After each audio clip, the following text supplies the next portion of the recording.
वाराणसी के जिला अदालत में चल रहे ज्ञानवापी केस के बीच दोनों पक्षों के बीच समझौते की खबर सामने आई। इस संभावना को फिलहाल एडवोकेट विष्णु शंकर जैन ने खारिज कर दिया है।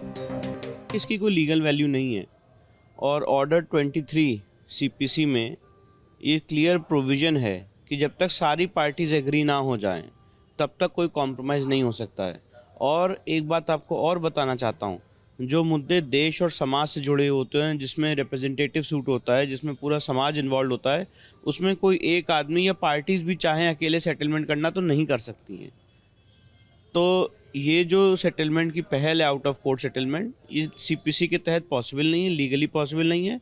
और हमारी जितनी पार्टीज हैं, जितने मेरे क्लाइंट्स हैं, कोई भी सेटलमेंट के तैयार नहीं है। मैं पूछना चाहता हूँ आपके माध्यम से, सेटलमेंट कैसा होगा या कॉम्प्रोमाइज़ कैसा होगा? क्या हम कॉम्प्रोमाइज़ तभी होता है जब आप कुछ अपना हक देते हैं और दूसरा आदमी अपना कुछ हक देता है?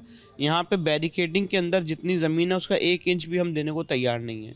वो पूरा का पूरा जो बैरिकेडिंग के अंदर परिसर है वो हमको चाहिए। और जो जिस तरह से गलत ढंग से वहाँ पे कब्रें बनाई गई हैं, जिस ढंग से गलत ढंग से आपने हमारे मंदिर को एक मस्जिद के रूप में यूज़ किया है, इसमें तो मुस्लिम पक्ष को माफ़ी मांगनी चाहिए कि उन्होंने गलत ढंग से एक मंदिर परिसर को गलत ढंग से यूज़ किया है।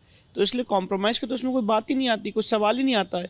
भगवान की संपत्ति के साथ मेरे को तो ये अनुमति नहीं है कि 1 इंच भी मैं कॉम्प्रोमाइज़ कर सकूँ।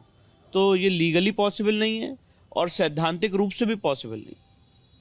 राम मंदिर वाले मामले में भी आउट ऑफ कोर्ट सेटलमेंट की बात कई बार चली थी जी, कोर्ट ने भी एक रूलिंग दिया था कि बात नहीं, सुप्रीम कोर्ट ने भी जब ये बात कही थी, उस समय भी मेरे सीनियर हरिशंकर जैन साहब ने सुप्रीम कोर्ट के पटल में भी ये बात रखी थी कि कॉम्प्रोमाइज़ नहीं हो सकता है। और अल्टीमेटली उतनी बातचीत के दौर के बाद भी यही निकल के आया कि कॉम्प्रोमाइज़ नहीं होगा। यही बात निकल के आए कि एक आदमी मिलके, 2 आदमी मिलके, 10 आदमी मिलके कॉम्प्रोमाइज़ नहीं कर सकते हैं, क्योंकि पूरे समाज से जुड़ा हुआ मुद्दा है। दूसरी सबसे इम्पोर्टेंट बात यह है कि राम मंदिर के समय भी जो कॉम्प्रोमाइज़ में बातें आई वो अनसक्सेसफुल हुई, क्योंकि यही था कि हम नहीं छोड़ेंगे और हिंदू पक्ष का था हम नहीं छोड़ेंगे। तो एक कॉम्प्रोमाइज़ की बात हो ही नहीं सकती है इन तरह के मुद्दों में, और ये राम मंदिर में हमारा अनुभव रहा है। तो वही बात मैं आपके सामने रख रहा हूँ।